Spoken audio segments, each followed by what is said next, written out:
Welcome to The Breakdown with Brodkorb and Becky, a weekly podcast that breaks down politics, policy, and current affairs. I'm Michael Brodkorb.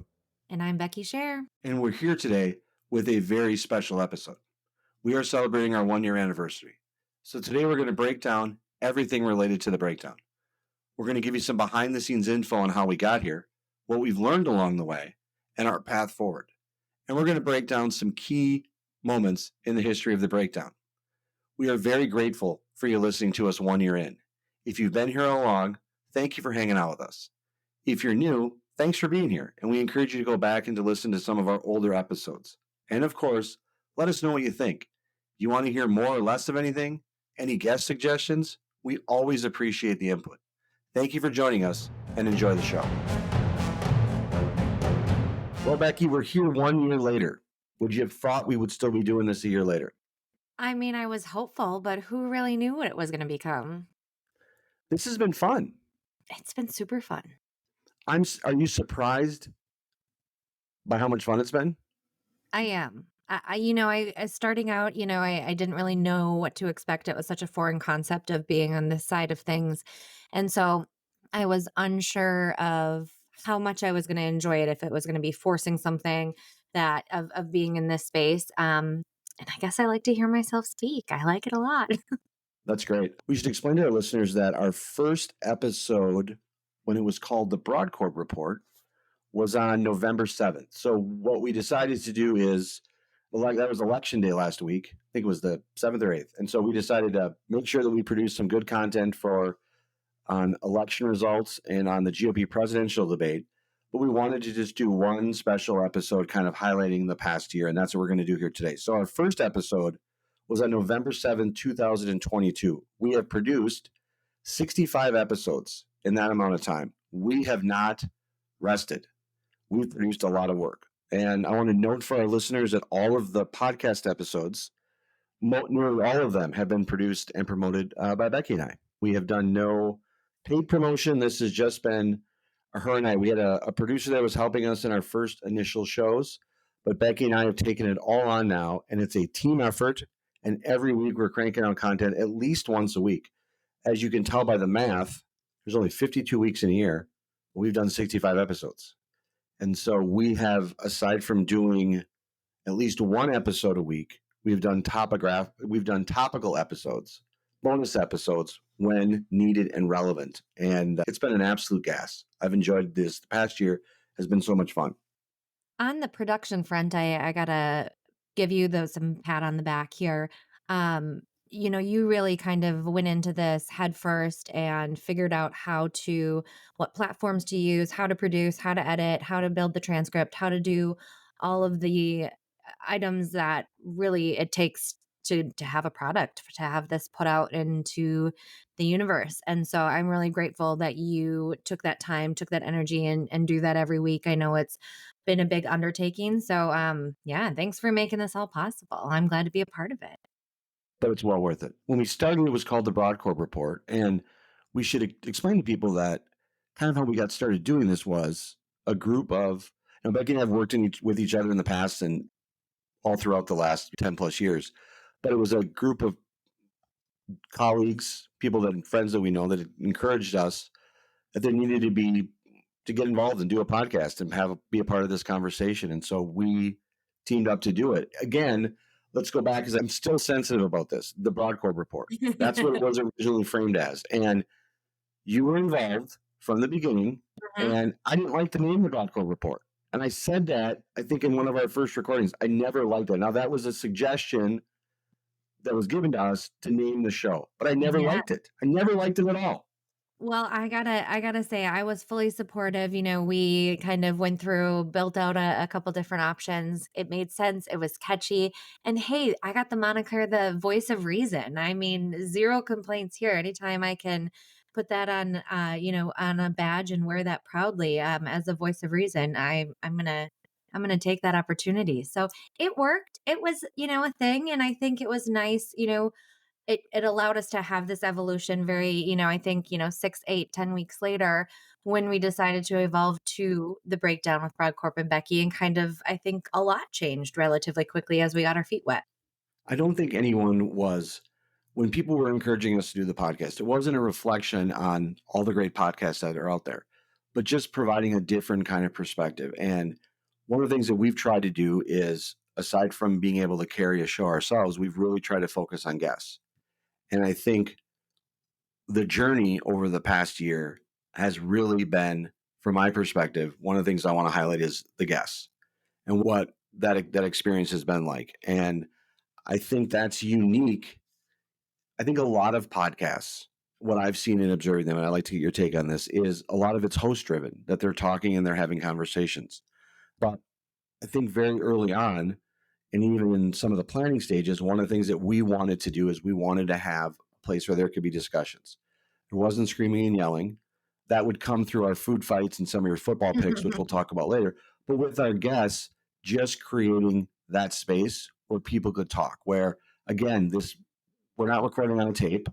This is, we got the internet, we got hard drive space, just giving people an opportunity to explain and talk and have discussions back and forth, I think has been a very unique approach to our podcast. And I think that's part of the reason why we've been successful. I agree. I think that, like you said, with our conversations early on, that we felt that there was a void out there that we were trying to potentially step into. I don't think it was ever about you as Michael Brodkorb and me as Becky Valerie Scherr, whoever I was then and now. But I think it's more about, yeah, the environment that we're trying to do something that, we've had continual conversations about Republican messaging and us trying to be a part of that in opportunities and criticisms. And just having that conversation, like we've said, I think many, many times, is, saying that we can disagree without being disagreeable. And I think that that was something that has really been an emphasis of this, especially with, the spectrum of guests that we have had, from far right, far left, agnostic, in the middle. I really think that that's where we've gotten today. And I'm proud of that. I think it's been really great, and What do learned a you lot of the, oh, go go ahead. ahead? No, go I was ahead. just I was just gonna say, as well as being able to disagree without being disagreeable, one of the things that I've learned in general is just, well, from you in particular, if you ask, people say yes. I mean, the amount of guests that we've been able to get just because you largely reached out to them, conversations we've had to be connected with them. I mean, that we've had so many incredible folks on here. But it's also been a great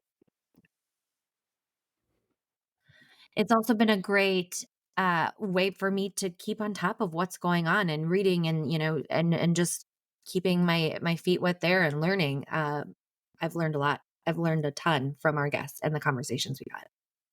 Yes, I think the prep, one of the things I've learned is the amount of work it takes to do this podcast. Even when, as we've carved out from the beginning, we just wanted it to be fun. One of kind of the rules that kind of Becky and I had from the beginning is that this needed to be fun. And the day it wasn't fun is the day it was going to be over with. And we've really worked hard at making sure that the topics that we cover are engaging and that our approach to working with each other is fun and respectful. But it was always been about being fun, and it has been. One of the things I've learned is you do amazing show prep and you are always informed with the scripts and the material and the content. And you are correct in saying that over the last year, having a podcast and knowing that you're going to talk about whether it's whatever the guest is going to talk about, but we have to be prepared and informed about current events. And it's really raised. I thought I was paying attention to the media and what was going on before. But when you have a podcast, you have to pay attention a heck of a lot more. You have to look at it from both sides. You also have to, I think, when you're having guests on, prepare yourself for conversations and discussions and think about it from their perspective and draw things out. And it's the guests coupled with the prep and talking with you. It's been a very educational year. I've learned a lot. I've learned a lot from just having this discussion. There's technical aspects of this podcast that I never would have figured out. I was in the AV club in high school, which I always like to say. So I always love gadgets and technology.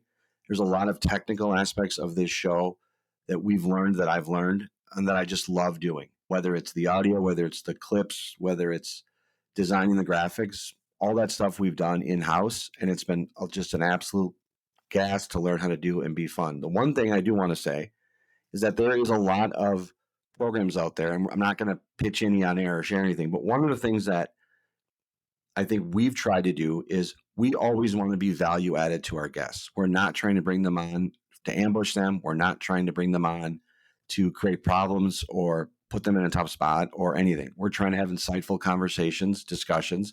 But one of the things we always try to do after every show is make sure that we are finding good quotes, good content that our guests have said that we use to promote our episodes.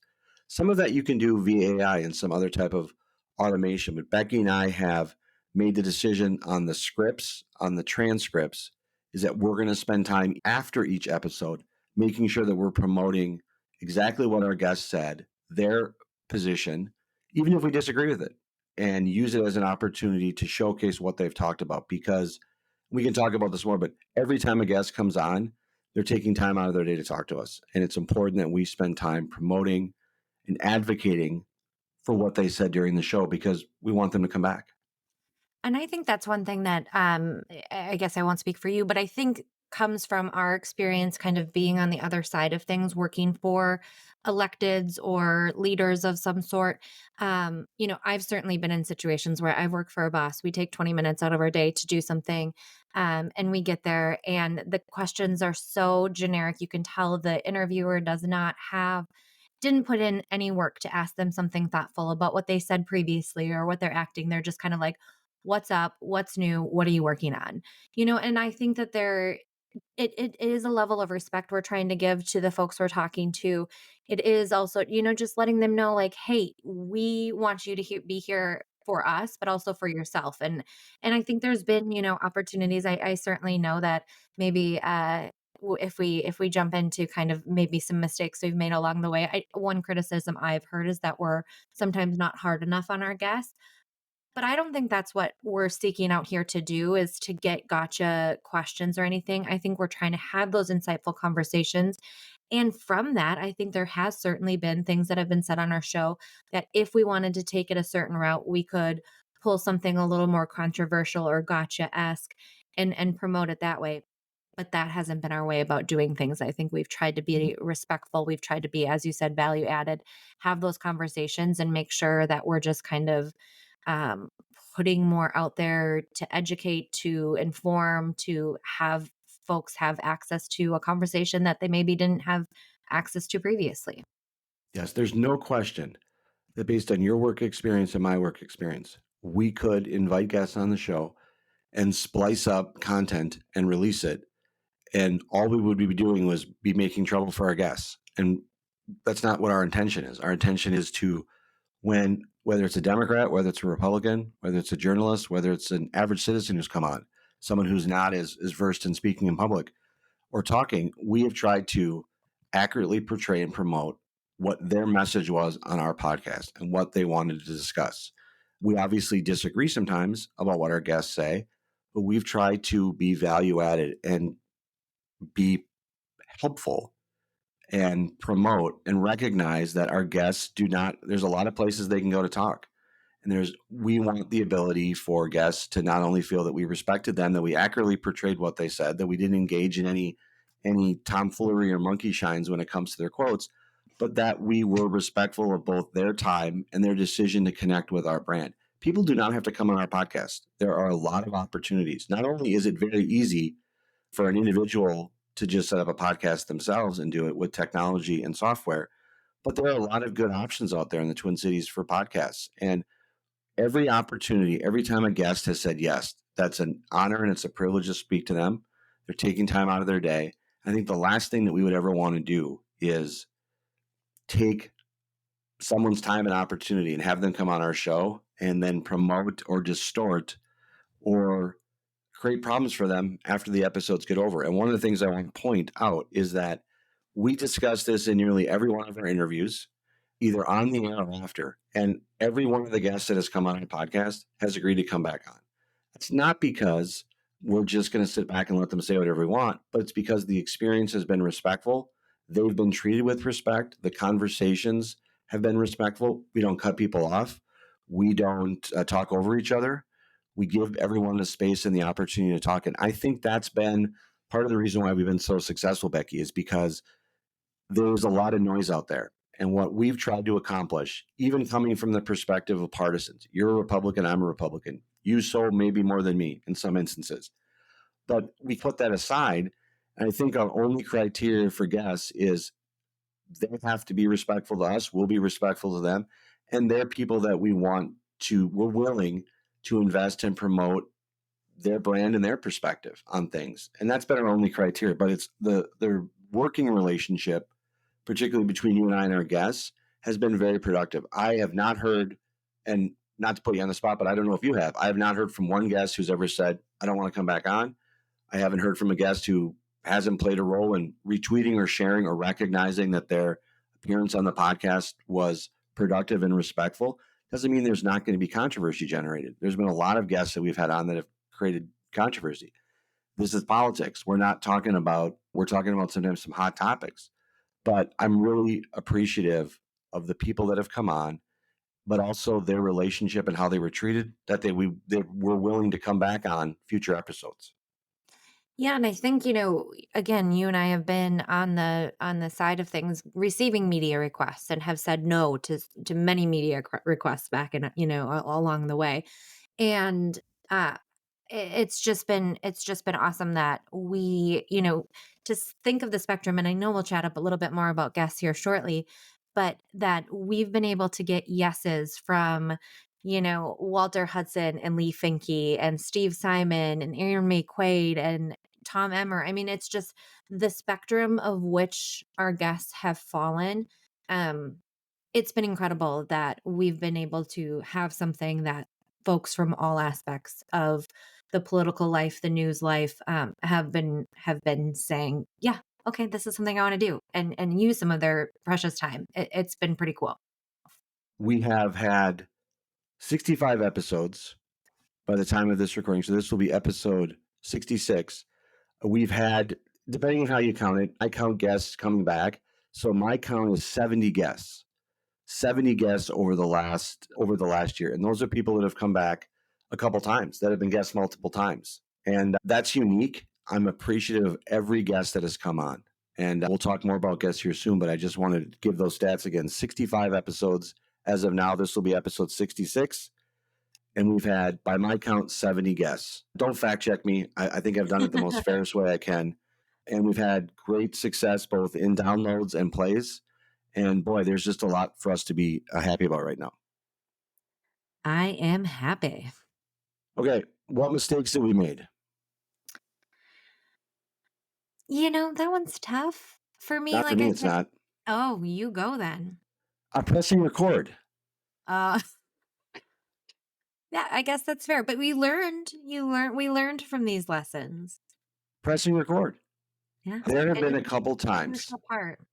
There have been a couple times in interviews where I forgot to press record. Or what's also happened, Becky sent me a text during a very critical interview. And it was going on for a couple minutes. And her text was, you pressed record, right? And she just was checking in because very recently we had another episode where I had not pressed record. But what I've learned is that pressing record is absolutely critical. And it's one thing I've learned very, very quickly, that you have to press record if you're doing a podcast. Top takeaway from today, press record. The other thing is audio quality. We've had a lot of listeners very early on. Now we've evolved from where we first started to where we are now. And one of the things that Becky and I have been very focused on every episode is producing a more technically proficient and sound episode. Good quality, good sound, everything. And boy, there were some people, and I appreciated them listening, but they gave us very stern feedback, yet productive feedback, that we needed to work on the sound, the quality of our mics and other things. And we took that to heart. And every episode, we have tried to improve on the technical aspects of our show, and make sure that the sound was good for our guests. And I think we've done a good job. I will apologize that a few minutes ago my dog was rustling on a plastic bag.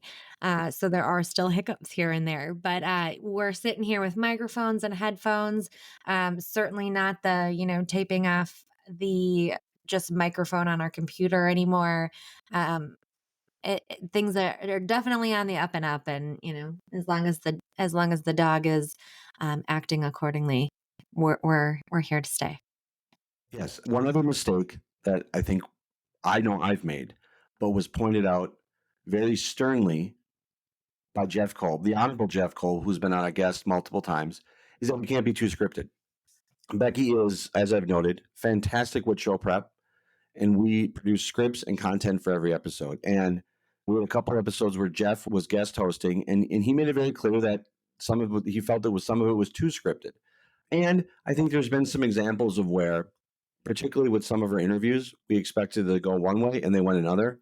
And I think that we, in our zest to be sensitive to our guest time and to be prepared for our time, because we're not being paid to do this. This is something that we've decided to invest in ourselves, that we want to be very efficient with everyone's time. And being efficient means being prepared and preparing scripts. But sometimes you can't script things as much as we've tried to script them. And the conversations and the discussions that we've had with some people have gone much different than what we planned. And we've had to learn to roll with it and plan for it. And that's one thing I've tried to learn, is to not be as scripted, to not be as prepped, but have questions, have some base information, but try to let the conversation go where it needs to go. Yeah, I completely agree. I think that's something that, in the anxiety ridden type of person I am on the front end, it was, I felt like very much I wanted to draft out some thoughts, some full sentences. Now I have, a couple bullets here with some names and some little notes, but I do feel a lot more comfortable these days to not, to go with the flow a little bit, to really listen and pay attention to what our guests are saying, what you're saying, and try to build the conversation off of that more than my printed notes next to me. Active listening is hard. I learned that from a judge once, that active listening is hard. And it is hard to actively listen sometimes with all this stuff going on, because you want to make sure that the audio is good, that there's everything's performing as it should in the episode, but you also want to listen and be engaged with the guest. And active listening is sometimes very hard. Well, And so, but especially we've I think go that, ahead. you and I having to kind of also, during an interview, texting each other, making sure, that I have a follow up to that, not trying to do what I just did where I stepped on your toes and talked right over you.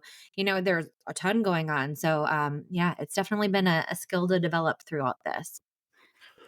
The evolution of this podcast has been interesting. It's really evolved. I think that was driven a lot by guests. I think of the guests, and I think our frame up and discussions on wanting this to be a place for people to talk. I think we've tried to get people on the show, whether we disagree with them or not, or agree with them or not. We've tried to get people on that we can have good conversations with. And that evolution of where we are today has largely been driven by the guests.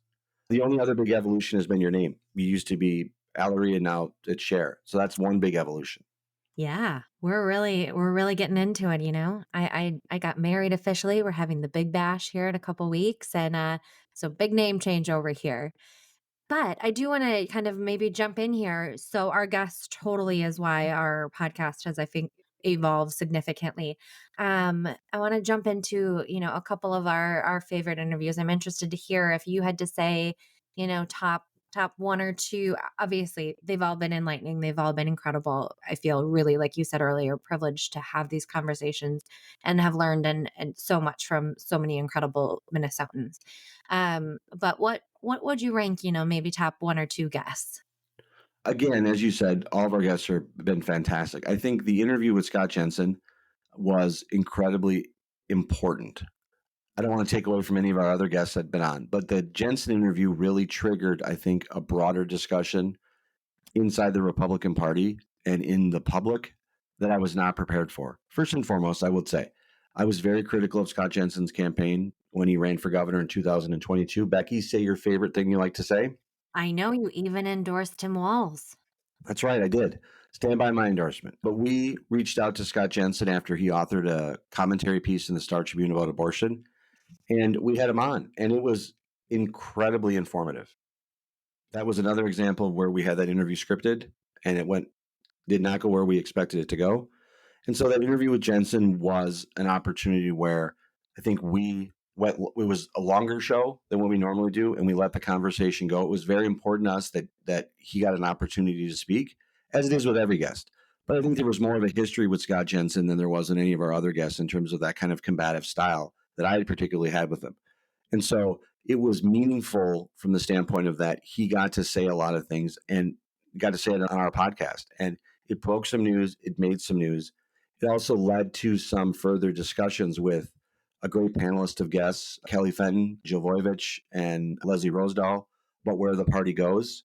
We also had a follow-up conversation with Scott Jensen, and I hope to do more with him down the road. But it was a very, I think, impactful moment and a real milestone for our podcast.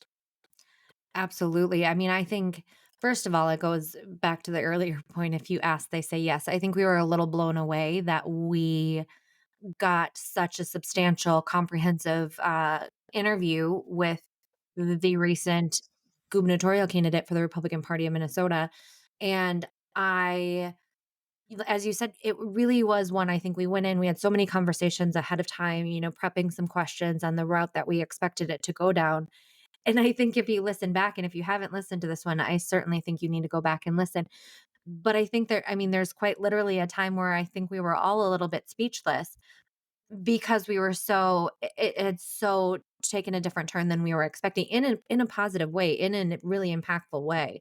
And I think us letting it be kind of organically shifting and flowing that way really was to the benefit of us just kind of sitting back, taking a back seat and letting a conversation be had that was really important in the overall narrative of Republican politics, Republican policy, abortion as a whole, and one that I think we will be continuing to have at least for the next year, if not the next, cycle 2, 3 beyond 2024. So I was really grateful for his time. We were very critical. And so again, I think it shows that despite being critical of Scott Jensen, he felt that this could still be a decent forum for him to have a conversation. And I got to give him credit for stepping into it. I don't know that I would have had it been I was working for a candidate and got an invite from a podcast that had been very critical of him. I would probably tell my boss to say no, or my friend to say no. And so for him to be willing to even come into this, got to give him props for that. I think it was great that we had that opportunity to talk with him and have that type of conversation.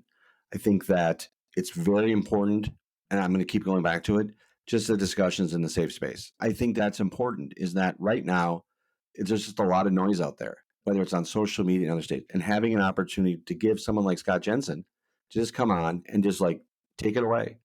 We're not going to interrupt you. We're not going to scream and yell at you, and we're not going to cut you off. And everybody's going to get a chance to speak. I really think is a great concept. And from my time working heavily in partisan politics, a lot of the folks, the activists, the volunteers, the operatives, there's one way of thinking and talking about things, and if you're not saying, you're not always exposed to more options and more variety of opinions. It's usually there's a certain kind of persona that is put out and put forth in those environments, and so that's kind of what I like to do here too, is that we can kind of peel back that onion a little bit and bring maybe some topics that are not talked about a lot or talked about in a different way. Just sharing some more information. I think, especially, I'm not looking to get into an issues debate here, but when it comes to abortion, I think that is one that there's been so black and white and now starting to kind of move into the gray, which I think a lot of that Jensen interview was about. Some of the stuff we talked about Nikki Haley on the debate stage. I mean, we've talked about this issue with a lot of our guests on both sides of the aisle. And I think that's kind of what anything that we can do to have that conversation, whether Scott Jensen or Aaron May Quaid, to give people a little different perspective, I think is incredible. Yeah, absolutely. And again, you and I both have been identified as partisan Republicans. And what I think is important is I appreciate every guest that's come on. But I also want to just highlight for a second the Democrats that we've had on. Erin McQuaid having her on, having Ken Martin and that working relationship with the DFL that we've had. Not as we're not being co-opted. They're not being co-opted by us, but we're willing to have a brain discussion, join forces, cross promote episodes. I think that's what Minnesotans want. I think that's been a reason for our success, is that if you can get Democrats and Republicans in the same room talking in that way, talking, having respectful conversations, I think is simply remarkable. I will say to you, We did one episode at the DFL headquarters, and then we hosted one that we did where we record some of our episodes sometime. And that conversation between Chairman Han and Chairman Martin turning into a very deep policy discussion was just an absolute treat to witness. And just to be a guest in that room while that conversation was going on was just remarkable. And one of the best moments I've had on the podcast. 100%. And I mean, I think even just facilitating that for the two, like being able to be there in person was incredible. And just to like, they do a lot of events together and interviews, and sure, they have the, but they never have a 2-hour conversation about substantive policy like that. And even that those guys were able to be in that room and so respectful of each other. Sure, there were zingers back and forth a little bit, but to be able to be willing to sit there and then shake hands afterwards and say, see you next week at whatever event is coming up was just fantastic. And as you mentioned, I always, whenever I've worked in politics, I've often kept my mom in the back of my mind of, she's one that is always informed, watches, the nightly news, reads the Anoka County Union. She's informed, she votes and all of that. But this kind of horrific, disjointedness in politics has just driven her crazy. And so I think that, like you said, the fact that we had Walter Hudson and Lee Finke, who had probably one of the more memorable sparring matches on the House floor over policy, that they both came here to talk about that policy in a way that is, again, just educating and giving more information on both sides of that policy to our listeners and to us. It has just been really, really great. And like I said, learned so much myself. And I'm pleased that we are able to like continue those conversations to the public. The interview with Lee Finke meant a lot to me. Representative Lee Finke meant a lot to me because I think it's fair to say that I don't think there's a member of the legislature that's endured more this past legislative session on a personal level. The attacks, what she's been through, and the fact that she was willing to come on and talk to us, and very it was a very important conversation. I know for both of us, and her willingness to come on and talk with us in that type of way, I thought was very important. And it was a very meaningful interview. Again, every interview is important. And I love every episode and I appreciate every guest that comes on. But the interview with Representative Finke just meant a lot to me, that there was just a lot of ugliness that's she's received. And to come on a podcast and talk about it. And I think all of our guests that we've tried to create that little bit of safe space. Steve Simon. Steve Simon is Minnesota Secretary of State. Partisan issues that get into on a daily basis, and he's right in the heat of it, right in the battlefield. And to have him come on and just be that calm voice and explain things. Again, what I liked about that episode a lot was it was a real contest between you and Steve Simon as to who was the bigger nerd. And you in your heart, you're a nerd. You're a I political am. nerd. And it was great to see that exchange between you and Steve Simon because it was a real contest to be that kind of nerd. And that And was great to see. It was great to see that happening. But I also think it's important. It also frames up exactly the type of brand we've tried to establish, which is that we want to cut through the noise. We want to break things down. Again, it's breakdown. We're not having breakdowns. That's what we've had to explain that a few we times. try. But that election episode and that interview with Steve Simon, Becky, is exactly what we've tried to do, which is you and I have staked out a claim about election denying and misinformation. And to get Simon to come on our show, I don't know what the demographic breakdown of our podcast is. I have a feeling that it's listened to pretty extensively on both sides of the aisle. But with our partisan backgrounds, on any given episode, who knows? But it was important for us to be like, okay, we're coming into an election cycle. There's been a lot of misinformation. Independent of where you are and how you're going to vote, you got to have faith in the election system. And having Steve Simon on, I think, was a really good opportunity for us to invest in democracy and help make the election process a little better by showcasing someone who's just a tremendous advocate for our elections and democracy in our state. And absolutely, to the political nerd in me, I've worked in this world for about 13, 14 years now. I feel a little disillusioned by, like a presidential rally or, some of these bigger events. I'm like, I feel like I've been there, done it. But to have Simon on and honestly, it was one he said he has listened to our shows and named a few, key points that he had liked from the past. I texted my mom afterwards. I mean, like, "Oh my god, we just interviewed Secretary of State Steve Simon, and he listens to our podcast." Like, that it really was a really cool moment. So it was nice to have a little of that spark back of doing some of this. It was, fantastic. And then, one key point that you just hit, reminded me of one of my other favorite interviews. You talked about misinformation, and one of the things when we talked to Pat Kessler, really talking about the disinformation versus misinformation, and he was one of my favorites. I mean, obviously, he is just a brilliant communicator in general because he spent his life doing that. But to me, that was so fascinating to have so much time with somebody who, um, I think it's really impressive to have somebody who has worked in this world so close to campaigns and politics and policy over the decades, still really be able to kind of be that agnostic voice and be, able to be informed, but he wasn't taking sides. He's never been one. We've worked with a lot of reporters along the way, that their job is to be, not taking a side, but you know where they stand on things. When you're talking to some reporters what they're looking for, and if they're not going to get it, you're not going to get your boss included in the story. So Kessler and his perspective on a lot of things was a really and fun conversation and interview. I was pumped about that one too. I also want to acknowledge Representative Hudson and I, Walter Hudson and I, had sparred a little bit on social media. And one of the things that has happened, and I think I've seen examples of this in other parts of my life, particularly in politics, but when you sit across from someone and you talk to them face to face, that really lowers the temperature.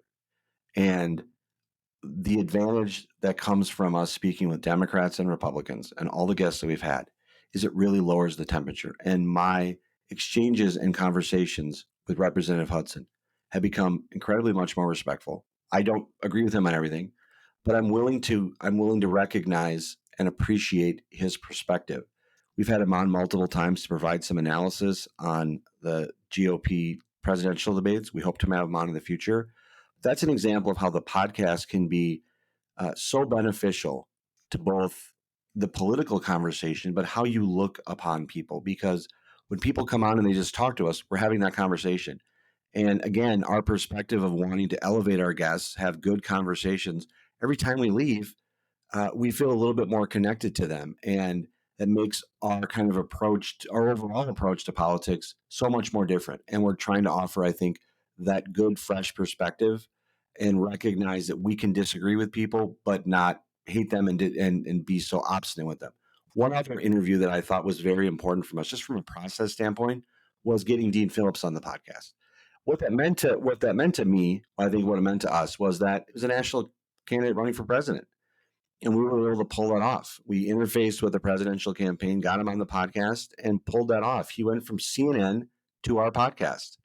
And it was great. And it was a great opportunity to not only speak to him, but have that type of interaction with the presidential campaign, and that they were willing to invest in our brand, knew that it wouldn't be risky, that we could have a good conversation, and that we would promote it responsibly. Again, no one ever has to come on our show. We're not required to have guests on, and people are not obligated to accept our interviews. We've had a very high success rate in getting people to come on our shows. And one thing that Becky and I are never going to do is politicize and make an issue out of who has been able to come on and who said now isn't the right time. We've never tried to do that because we recognize that every guest that we've had on, Democrat, Republican, journalists, average citizen, the topics that we've covered on, they don't have to come on.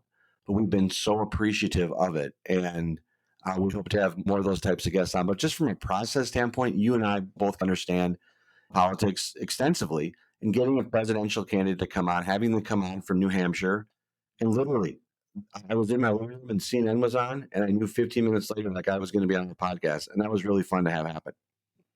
I mean, it's super cool. It was the day after I announced that, again, the fact that they said yes and were willing to take 20 minutes for us was it's sometimes, I'm sometimes still a little in disbelief when we get some of these, they say yes and then they come on and we have the conversation and you sit there and you're like, cool. I mean, it's just cool. Here is one other topic I want to bring down about guests. We've covered local, state, national politics, and international affairs. There has not been a subject going on. Now, we haven't covered everything that's been going on in the world, But we've had people come on talk about local issues. We had Patrick Connolly, who we've done some work with. I know you do some work with, to talk about the carjacking situation involving his family. We had Colleen Kelly come on and talk about her daughter being a victim of a vehicular accident and the criminal justice system. We've had obviously legislators on talking state politics. We've had people like Congressman Tom Emmer, the House Majority Whip, come on and talk about national politics, but even dipping into international affairs. We've had former United States Senator Norm Coleman on to talk about what's going on in Israel and the Middle East regarding when the attacks from Hamas. We had Jacob Milner come on for the American Jewish Committee to talk about the rise of anti-Semitism, both in the United States locally, but also at the international level. So there's not a subject matter that we've not been able to pull together a guest to talk about. And again, all of it's been driven by a combination of what we're interested in doing and what's in the news. And we've had, again, incredibly high success rate. We hope to have more guests on as we continue to do this through the next year. But we've really shown some depth on this podcast and delved into subjects, as I think we've disclosed, I was not expecting to get into. I would have never thought that when we started this podcast that we would be dealing with local, state, national politics and international affairs to the level that we have. And who we're bringing on is informed stakeholders and subject matter experts. We're not winging it.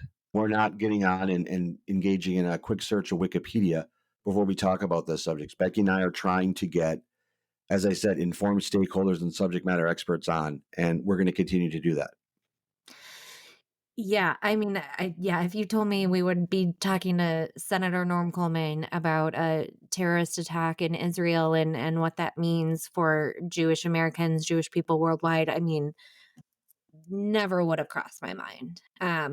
But again, it's an area that had to do a lot of prep work for to make sure we're ready for that conversation, learned a ton from it, and just feel very privileged that we're able to talk about that. Everything from something as serious as that to, poking fun at presidential candidates or, different gaffes on the campaign trail and everything in between. It's as you said, it's been a gas. It's just been absolutely wild.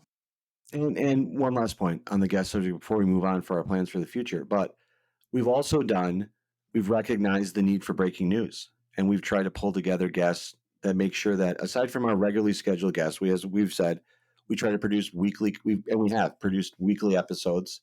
We've taken a couple breaks during the year based on circumstances that needed and other travel and personal life things going on, vacations and other stuff.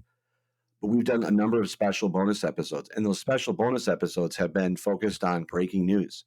The Trump lawsuit. We had James Dickey and Dave Thule on to talk about the Trump lawsuit, and long before it was scheduled to be in front of the Supreme Court, we had Aaron Dupree on talking about what happened when she was briefly appointed to be the cannabis director for the state of Minnesota. We've had a number of legislators from both sides of the aisle that have been willing to come on and do deep dives into these issues, and I think that's where I think we want to go in the future is more of these deep dives.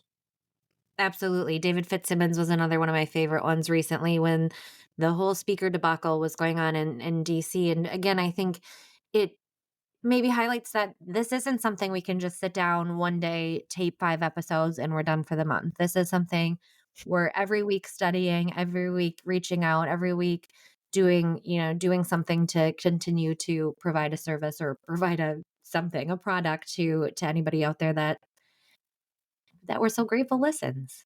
That's right. Plans for the future as we move forward. Where do you want to go? Like you said, I love the idea of continuing these deep dive conversations.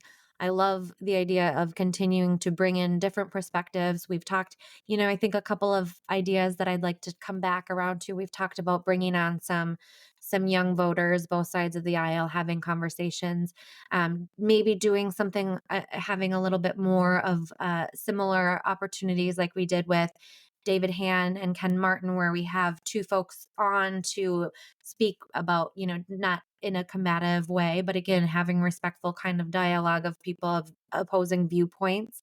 And then, of course, I think I always come back. We're going to come into 2024.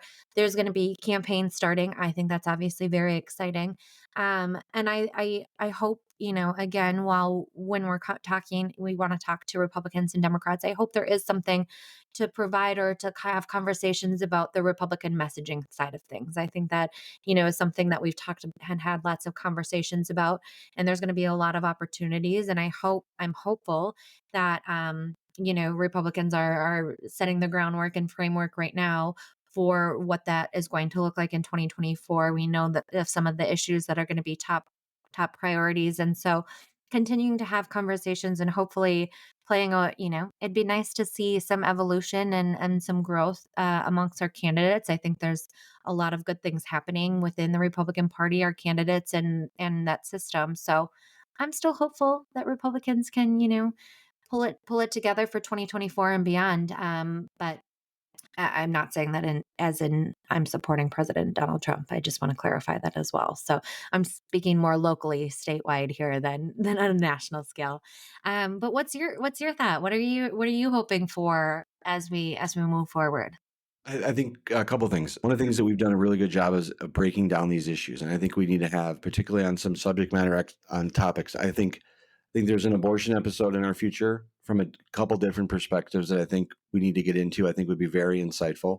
I will also say to you that our panel discussions have been really important, and coming into the presidential race, I'd like to do more of those. We've done a couple live streams. Those have been great episodes, but one of the things that we're trying to do is break things down, and not just you and I, and getting some voices in. And I'm very proud of the discussions and episodes we've had about the GOP presidential debates with Representative Hudson, John Rouleau, and Preya, talking about where we're going.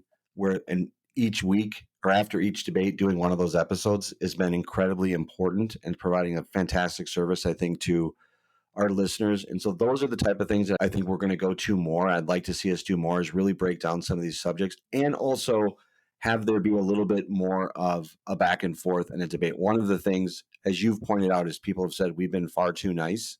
People have sometimes also said that you and I are far too nice to each other on air, and they're looking for more disagreements. And we can talk about more disagreements, but that's just not our style. I don't think it's our style to tear into each other on the podcast. I think there's a mutual respect and appreciation for our various life circumstances that brought us to this episode. But I do think that finding opportunities for some deeper discussions and maybe having some pros and cons on some of these episodes, I think will be good. The only condition I think that we both have is that when you have those type of discussions, we want to make sure that people get an opportunity to talk, that everyone gets an opportunity to speak.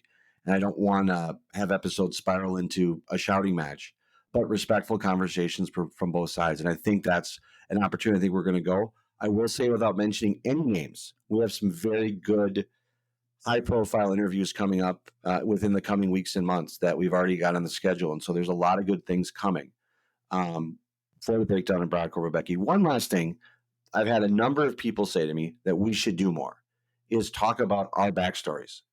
We've highlighted a little bit our stories in the past, telling some potentially some old war stories or old campaign stories.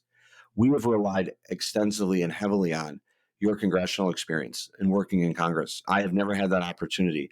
And it's been a tremendous benefit to the podcast to dip into those national politics and to get those type of guests that you've been able to get for us at the national level. But I've had a number of people say that, boy, it would be nice if you and Becky shared an old war story from this campaign or that campaign. And so we might, I think, try to find a way to include some more of those in. I think some people would appreciate understanding our evolution as to how we came to being where we are and how we're doing this. I think would be interesting for people to see. And I'd like to maybe include some more of those stories in the near future. I love that idea. I think we spent so much time and it's a wild and crazy world that the general public only sees a tiny fraction of. So being able to share some of that behind the scenes, some good, bad, and the ugly of that world would be great. And then just kind of along those lines, one thing I also wanted to just add to my list of kind of goals as we move forward is I think as we started in talking about a little bit about you feeling politically homeless and me also not necessarily identifying with a lot of the Republican Party and what it stands for, it's especially in some social issue side of things.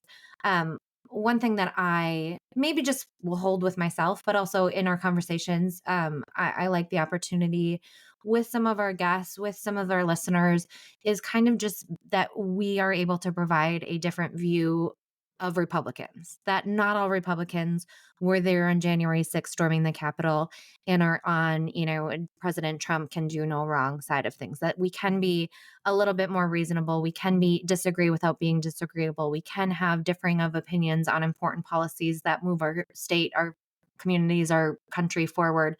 Um, but to try just kind of show that like I don't want to like mass generalize, but there we can be have some common sense in the Republican Party still. And while it's a silent majority, maybe I definitely think that is the majority of the Republican Party. I would like to think at least. And so I think that that's something I want to continue to show, at least myself, and hopefully, as with you on this podcast, is that we can still stand for the Republican Party and as a whole, and what we stand behind, and maybe in a small, tiny way, move the needle towards that side. Being a little bit more vocal, being a little bit more out there, not in the MAGA lane, and maybe bringing some people back over to our side. You're absolutely right. I look forward to that discussion and being a part of it. And anytime there's an opportunity for me to be a part of anything that's labeled as common sense, I'm going to dive right in because there's no one better than that than me. Voice Um, of reason, baby. Voice of reason. I do want to get into a little bit of controversy here before we go on two topics. One of the things we did, and this is I'm throwing you a little bit of a curveball. Oh no. One thing that we did that has been a source of a massive amount of frustration is the food fights. I really, by the way, will say to you, I enjoy our food fights. You have terrible food takes, just absolutely terrible. I And agree to disagree. part of the reason I'm bringing it up is because we're getting close to Thanksgiving. And Thanksgiving is Mm. a couple weeks away, which is turkey time. And I want the listenership and our listeners to know that without any hesitation, we have, aside from where I have stood on turkey versus you with ham, all of our guests, nearly all of our guests have supported my position of being, oh, it has not been 50-50. It's been really, I mean, maybe 90-10. I'll give you maybe Okay, 90-10. okay, I'm gonna The go most back people, to the archives and start a tally here. yes. Speaking of archives, I will note that one of the things I'm going to start doing over the next few weeks is rolling out some of our old episodes and talk about, because one thing I'll just say quickly pivot, and thank you for reminding me or bringing that subject up. We've done a lot of relevant episodes. We've done, first of all of our episodes have been relevant, but relevant in the sense of you can go back to them and re-listen to them. And so we've had a number of conversations. We did a conversation with Jeff Kolb and Walter Representative Hudson about protests at people's home. We have conversations about what's going on in the Middle East right now with Senator Coleman and Jacob Miller. There's an incredibly informed discussions that are going on. And one of the things that I've come to realize over the last year, particularly our episodes over the last year, is that the content can be repurposed and shared again. These episodes just don't have a 1 week shelf life. And so I'm going to be spending some time highlighting some of our past episodes because they're still relevant today. There's conversations and discussions going on. There's still some of these issues that are still percolating, and it's worth going back and discussing. Your food takes should be lost forever. Your food takes are just simply horrible. And but that was fun to do. That So was fun. really that was really fun to do. Two things on that subject. One, I will say that we even had somebody tweet this weekend, bring back the food fights, or I miss the food fights. So hey, we got one like person out there liking the food fights. But I want to. Oh, you got something on No, that? I think that was in response to how bad your football takes are. Hey, nobody needs to know the context, okay? It was a Okay, tweet that happened. just wanted to clear.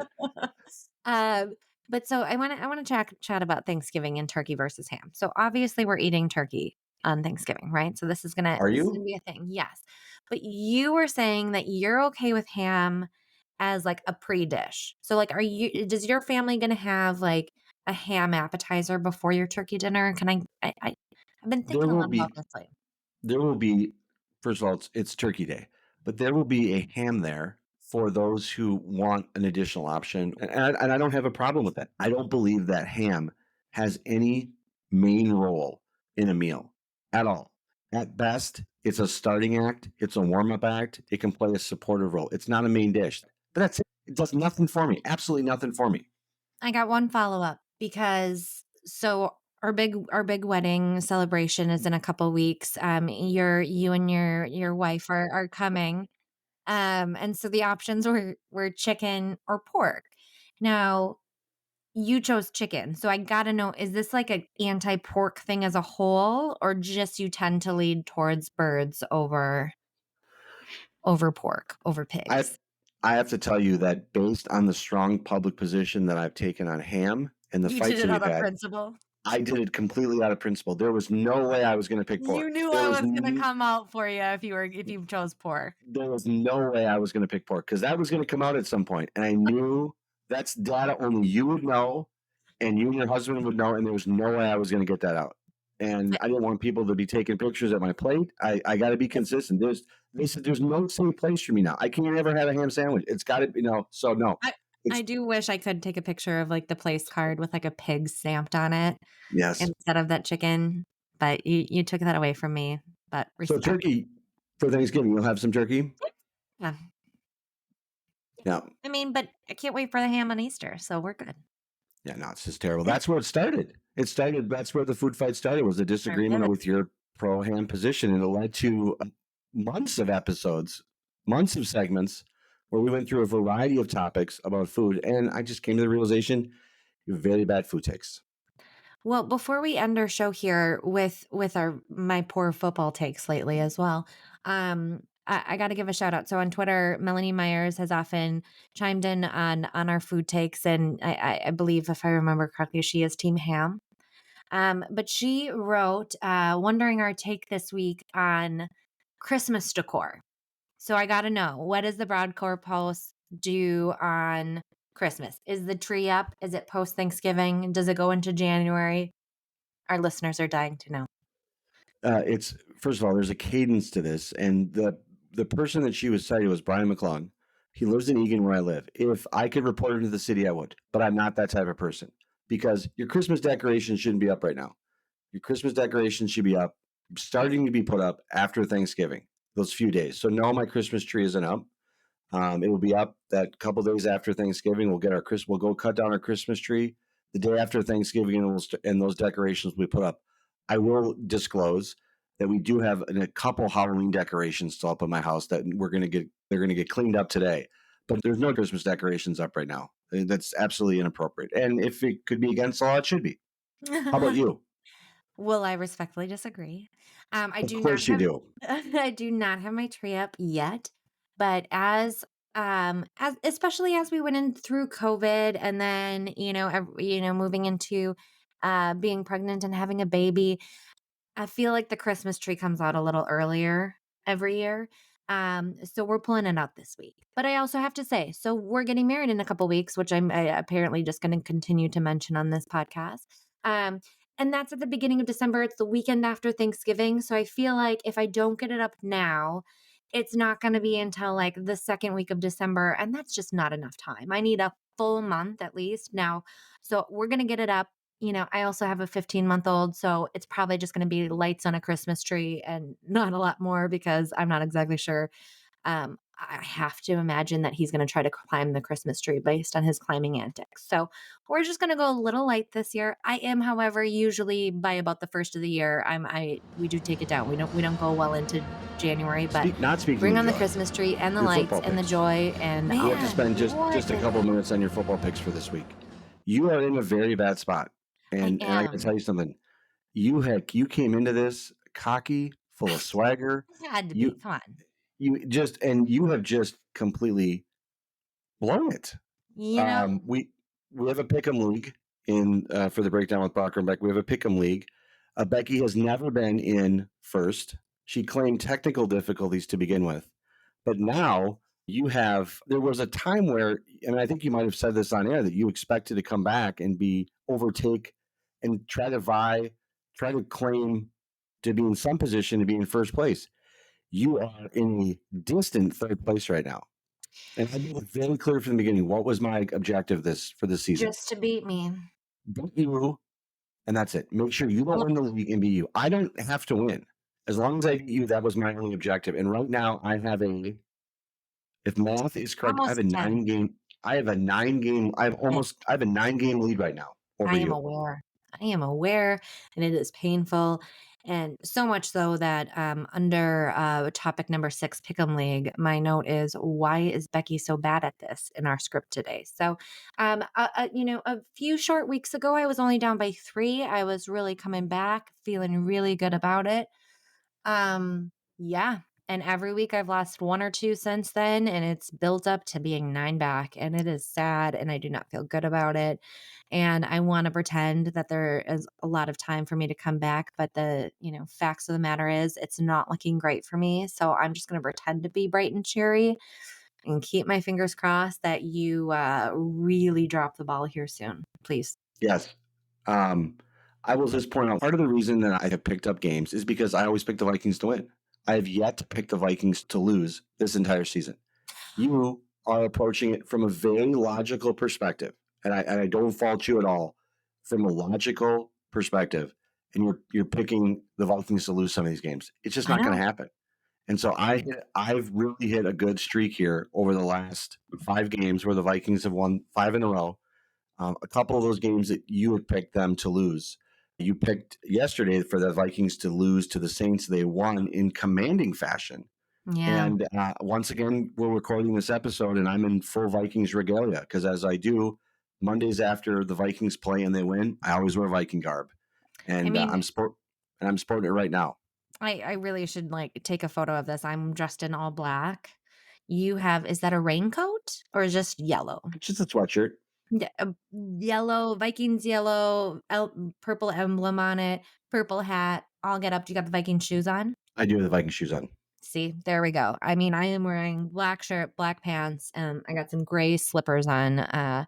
But it's just a little different attire, and you're all in. I can't. I mean, man, who would have thought? Come on. 7 weeks left. I think there's time. 7 weeks left. We'll see where we are a couple weeks from now. But I'm going to enjoy that for the rest of the season because that's 7 opportunities to come on this podcast and just it's going to be a great contrast. Oh, I can't wait.